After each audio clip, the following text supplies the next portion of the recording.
Have you ever tried to make a huge change in your life? Quit a bad habit, start a new one, only to find yourself right back where you started a few weeks later? Yeah, we've all been there. But what if the problem isn't you? What if it's not your willpower, but your entire strategy? Well, today we're going to look at a completely different approach. It's slower, it's smaller, and it's way more permanent. This one sentence from a Japanese doctor just hits the nail on the head, doesn't it? It explains exactly why our big, ambitious plans almost always fall apart.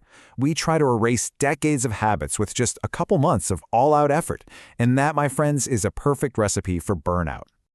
The best way to really understand this system isn't for me to just list a bunch of principles. It's to see it in action. So we're going to follow the story of a guy named Christopher. He was at his absolute breaking point, totally convinced he was just someone who couldn't change. His story is going to be our guide. So, to really see how this all works, we first have to understand just how stuck Christopher really was. I mean, at 40 years old, he wasn't just having a tough time. He had completely given up. He even had a name for it, his acceptance of defeat. The number on the scale was one thing, but the reality of his life was so much worse. He was literally too exhausted to even sit at the dinner table with his family, too tired to play with his own kids. He could see the disappointment in their eyes, and it was killing him. He felt like he was just creating this memory of a father who was weak and kind of absent. And then came the breaking point. It was a Saturday morning. He bent down to pick up a ball from his neighbor's flower bed, and he couldn't get back up. He just didn't have the strength to lift his own body. The pure humiliation of his neighbor having to help him up, right in front of his son, that was it. That was the moment he knew he needed real help. So, a friend recommended he see someone different, not a regular doctor. He went to see a Dr. Yamamoto, a man who he said looked more like a monk than a doctor. And Dr. Yamamoto didn't offer him medicine or a diet plan. He offered him a new philosophy. So after listening to Christopher's whole story, this was the prescription. Seriously, not a workout plan, not a list of foods to avoid, just drink 1 glass of water every morning. Christopher was confused. He was actually kind of annoyed. I mean, how could this possibly help him lose 50 kilos? So for 14 days he did it. He drank the water. And when he went back to the doctor, sure, he hadn't lost any weight, but he had done something absolutely crucial. He'd kept a promise to himself for the first time in a long time. And this, right here, is the first principle, Kaizen. You see, the water wasn't really about hydration. It was about sneaking past his brain's alarm system. Big changes trigger fear and resistance. But a change this small, it's too tiny for your brain to even fight. It proves on a microscopic level that change is possible. And this number just brilliantly shows the hidden power of Kaizen. If you improve by just 1% every day, you might think you'd be 365% better after a year. But no, because of the magic of compounding, you end up almost 38 times better. That's exponential growth applied directly to your life. It's incredible. Now, Dr. Yamamoto didn't suddenly throw him in the deep end. The next steps were just as small, just as easy. He just said, okay, now put only half the food you normally would on your plate, and then just walk from your front door to your mailbox and back. That's it. Each step was so ridiculously small it was basically impossible to fail. And that little half-plate rule, that introduced Christopher to another core idea, hara hachibu.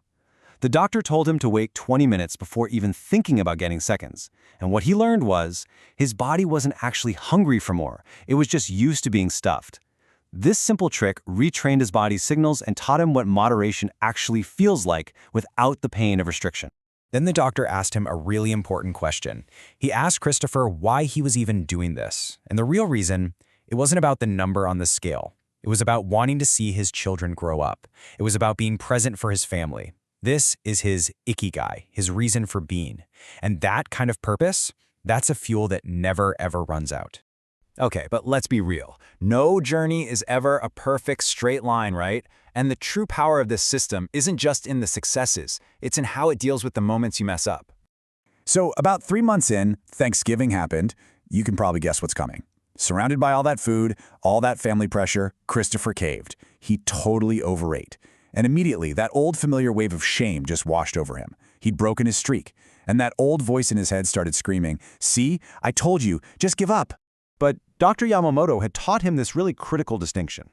He told him, you didn't fall, you just stumbled. See the difference? Falling is quitting. It's giving up on the whole journey because of one mistake.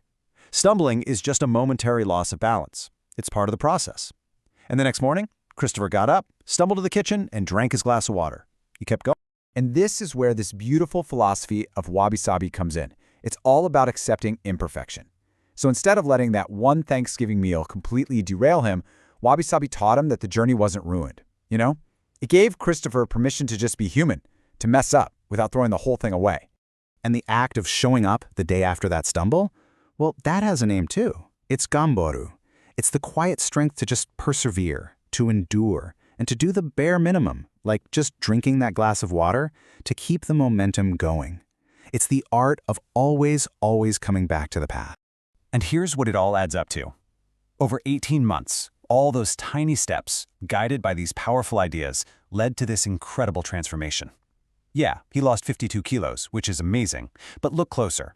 Around month 9, something even more important happened. He had an identity shift.